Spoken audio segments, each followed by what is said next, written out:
अस्सलामुअलैकुम, नमस्कार, आदाब। मैं हूं निहाल अख्तर पयामी और आप देखना शुरू कर चुके हैं गांव मोहल्ला। साथियों, नीतीश कुमार जी प्रगति यात्रा के क्रम में आज किशनगंज आ रहे हैं।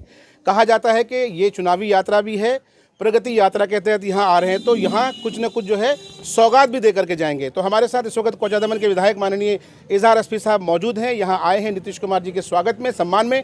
सीधे उनसे समझते हैं, जानते हैं कि क्या नीतीश कुमार आएंगे तो कुछ लेकर के भी आएंगे, क्या कहते हैं? देखिए, माननीय मुख्यमंत्री आज हमारे क्षेत्र में आ रहे हैं और उस क्रम में, उस दरमियान में ये डेरामारी जो माइनॉरिटी वाला स्कूल है इसका भी भ्रमण वो करेंगे और बगल में एक मार्केट बन रहा है, उस मार्केट का भी आज कुछ करेंगे वो। तो इस हिसाब से देखा जा रहा है, हम लोगों से ये आग्रह करते हैं और दावत देते हैं कि भाई मुख्यमंत्री कम से कम कुछ दे के हमारे इलाके में जाते हैं। जब भी आए कुछ न कुछ दिए हैं।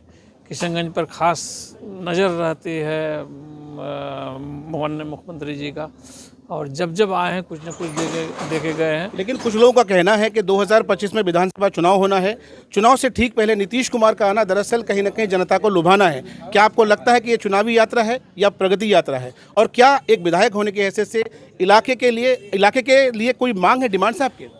देखिए, आपने कहा कि मुख्यमंत्री यहाँ पर चुनावी अभियान छेड़ने के लिए आए हैं। नहीं, चुनाव से पहले आ रहे हैं। चुनाव से पहले चुनाव का बिगुल भी फूकेंगे वो। अच्छा। अब मिसाल के तौर पर ये दुकान है पान का जी। अब ये पान का दुकान अहमद हुसैन जर्दा भी रखता है, तुलसी भी बढ़िया किस्म का रखता है, लोगों से बात भी करता है कि हमारी दुकान बढ़िया चले। तो माननीय मुख्यमंत्री जी का भी एक दुकान है बिहार को चलाने वाला, तो वो अगर इस काम को खींचते हैं तो क्या नाजायज करते हैं? अच्छी बात है। लेकिन वो हमारे यहाँ जो दे के गए हैं और जो दे रहे हैं वो काबिल तारीफ है। सर, क्योंकि आप कोचाधामन के विधायक हैं और लगातार सोशल मीडिया के जरिए हम देख रहे हैं और लगातार लोग जो है डीएम साहब से मिलकर के मेमोरेंडम्स दे रहे हैं और लगातार लोग ये डिमांड कर रहे हैं कि जैसे निसंद्रा घाट पे पुल की बात हो रही है, बीएड कॉलेज की बात हो रही है, डिग्री कॉलेज की बात हो रही है, बहुत सारे ऐसे इश्यूज़ हैं जिस पर लोग चाहते हैं कि नीतीश कुमार तक सही तरीके से बात पहुँचे और वो काम होने चाहिए। तो एक विधायक होने की हैसियत से क्या कुछ डिमांड्स आपकी तरफ से रखे जाएंगे सर? देखिए, कुछ डिमांड तो है मेरी भी। वैसे निसंद्रा घाट के बारे में आप जो बोले, तो निसंद्रा घाट के बारे में हमने विधानसभा में भी दिया है, क्वेश्चन भी किया वहाँ पर, और उसमें किसी न किसी तरह से, चूँकि वो बहुत अहम चीज़ है, टेरागास से बहादुरगंज या बिशनपुर आने के लिए। आज से पहले ज़माने में बिशनपुर बाज़ार एक अहम बाज़ार था, वहाँ पर सारा चीज़ मिलता था और बीच में नदी के वजह से अब बिशनपुर बाज़ार कमज़ोर हो रहा था। इसलिए मैं बिशनपुर के व्यापारी लोगों से भी जो बार बार मिल रहा था, तो ये उन लोगों का मेन डिमांड था कि हम लोगों का एक पुल हो जाए निसंद्रा घाट में, तो हम लोगों का ये जुड़ जाएगा, वापस बिशनपुर में एनर्जी आ जाएगी। चलिए, बहुत बहुत शुक्रिया। तो ये थे जनाब इजहार अस्फी साहब जो कोचाधामन के विधायक हैं। हमारे साथ दिगर लोग भी मौजूद हैं, अलग अलग पार्टी से ताल्लुक़ रखने वाले लोग और विशेषकर जदयू के कई जिम्मेदार हमारे साथ मौजूद हैं। तो नीतीश कुमार के इस कार्यक्रम को लेकर इनका क्या नज़रिया है, क्या सोचते हैं, कितना फ़ायदेमंद रहेगा कोचाधामन के लिए, इलाके के लिए? सर, अस्सलाम वालेकुम, नमस्कार। बहुत बहुत शुक्रिया पयामी साहब। आपका सवाल जो है काफ़ी बेहतर सवाल है कि ये प्रगति यात्रा असल है क्या। यहाँ मैं तो ये समझ रहा हूँ कि नीतीश कुमार जी, जैसे कि विधायक जी बोले पहले भी, कि किशनगंज जिला जब भी आते हैं कुछ न कुछ दे करके जाते हैं। हमारे यहाँ पर जो ये स्कूल जो था 2 हिस्से में बटा हुआ है, एक तरफ छात्रावास है और एक तरफ एकेडमिक चलता है। तो बच्चों को और बच्चियों को इस पार से उस पार जाने में काफ़ी दुश्वारियाँ होती थी। काफ़ी बिजी रोड है और इसमें जो फुटवेयर ब्रिज जो बनने जा रहा है, हम इसके लिए नीतीश कुमार जी को मुबारकबाद पेश करते हैं कि हमारे बच्चे और बच्चियों को हादसा से बचने के लिए या फिर उनकी सुरक्षा के लिए एक ब्रिज दे रहे हैं। चलिए, बहुत बहुत शुक्रिया। तो आप सुन रहे थे शैली साहब को। हमारे साथ एक जदयू के और कदावर नेता हैं, इन्होंने अपनी ज़िंदगी का एक अच्छा खासा हिस्सा जो है जदयू की खिदमत के लिए लगाया है। एक मिनट सर, मुख्तसर करना पड़ेगा, फिर अलग से कर लेंगे। तो इन्होंने अपनी ज़िंदगी का एक लंबा अरसा जो है जदयू के लिए गुजारा है। सर, सीधे तौर पर समझना चाहेंगे, कल पूर्व विधायक मुजाहिद साहब ने कहा कि कोचाधामन किशनगंज सीमांचल में ना हमारा विधायक है, ना हमारा सांसद है, हमारा उद्देश्य जो है समाज की खिदमत करना, लोगों की सेवा करना। क्या लगता है कि आने वाले दिनों में इसका रिजल्ट मिलेगा? निश्चित रूप से रिजल्ट मिलेगा। जो मजदूरी करता है तो मजदूरों को तो उसकी मजदूरी मिलनी चाहिए। विधानसभा हार गए, लोकसभा हार गए आप। विधानसभा हार गए, देखिए जनता मालिक है। जनता जब जिसको चाहती है, जिसकी चाहत जनता के दिलों में होती है, जनता उसको जिताती है। लोकसभा हार गए, बहुत बड़ी विडंबना हुई और हम लोग भी बहुत हताश हुए, लेकिन आने वाले दिनों में हम लोग कोशिश में हैं। और माननीय मुख्यमंत्री जो किशनगंज के एक प्रखंड जो कोचाधामन प्रखंड है उस पर उनकी ख़ास निगाह है।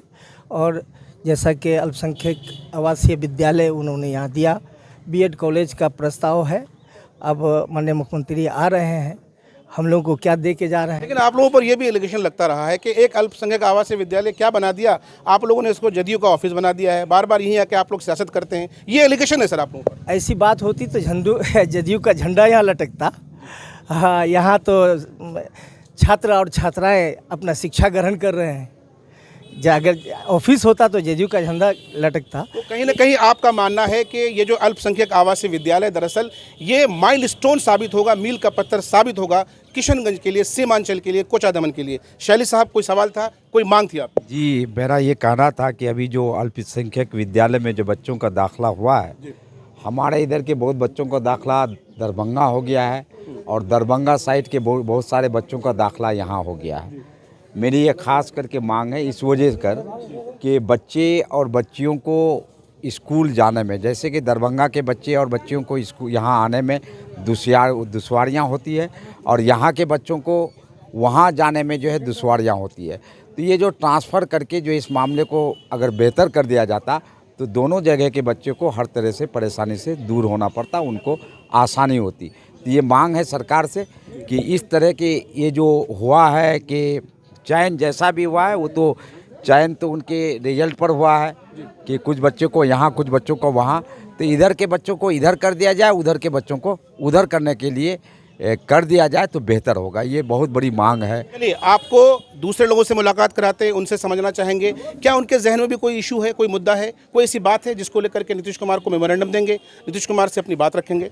सर, सबसे पहले नाम बताइए अपना, इसको छोड़ दिए, पकड़ लेते हैं जी। नाम बताइए सर। मेरा नाम कैसर आलम, पूर्व प्रमुख कोचाधामन। क्या डिमांड है आपकी? मेरा डिमांड ये है कि माननीय मुख्यमंत्री नीतीश कुमार को मालूम हो शायद ना हो, इनके उच्च पदाधिकारी जो हैं वो जो कार्य करते हैं आर्थिक समानता के विरोध हैं। जैसे कई रोड को एक साथ मिलाकर टेंडर निकालते हैं, उससे छोटे ठेकेदार जो हैं वो काम से वंचित रह जाता है और एक ही आदमी को 10-12 रोड मिलने से रोड समय पर और गुणवत्तापूर्वक नहीं हो रहा है। मुझे जहाँ तक मालूम है कि ये आर्थिक समानता है, छोटे ठेकेदारों का रोजी रापन में बहुत दिक्कत है। 2020 से सब बैठे हुए हैं और एक ही कंपनी को 100-100 करोड़, 150-150 करोड़ का काम इस ज़िले में दिया जा रहा है, जो कहीं ना कहीं मुख्यमंत्री के संज्ञान में है। तो उसको कोई गलत मतलब बता दिए होंगे। काम हर रोड को अलग अलग होना चाहिए, जो जिस स्तर का है उस स्तर के लोगों को काम बंटना चाहिए। आप ठेकेदार भी हैं क्या? जी, ठेकेदार भी हैं और ठेकेदार संघ के तरफ से हम मेमोरेंडम देने आए हैं। चलिए, तो बहुत बहुत शुक्रिया दोस्तों, आप सबों ने देखा कि यहाँ पर इलाके के हर तबके के लोग, हर खित्ते के लोग और हर तरह के डिमांड्स को लेकर यहाँ पर पहुँचे हैं। भाई, जैसा कि आपने सुना अभी कैसर साहब को, ये दरअसल ठेकेदार हैं, तो इनके जो इश्यूज़ हैं उस पर उन्होंने अपनी बात मुखरता से रखी। दूसरे लोगों ने भी अपनी बात को बहुत ही मुखरता के साथ रखी है। जाहिर है थोड़ी देर में नीतीश कुमार यहाँ पहुँचेंगे, लोग मुलाकात करेंगे और माननीय विधायक जी भी ने कहा कि हम जो है बाहें फैलाकर उनका वेलकम करेंगे, स्वागत करेंगे, क्योंकि नीतीश कुमार जब भी बिहार आते हैं, किशनगंज आते हैं, कुछ न कुछ देकर जाते हैं। इस वीडियो के बारे में आप क्या सोचते हैं कमेंट बॉक्स में ज़रूर बताइएगा। टेक केयर, अल्लाह हाफिज़।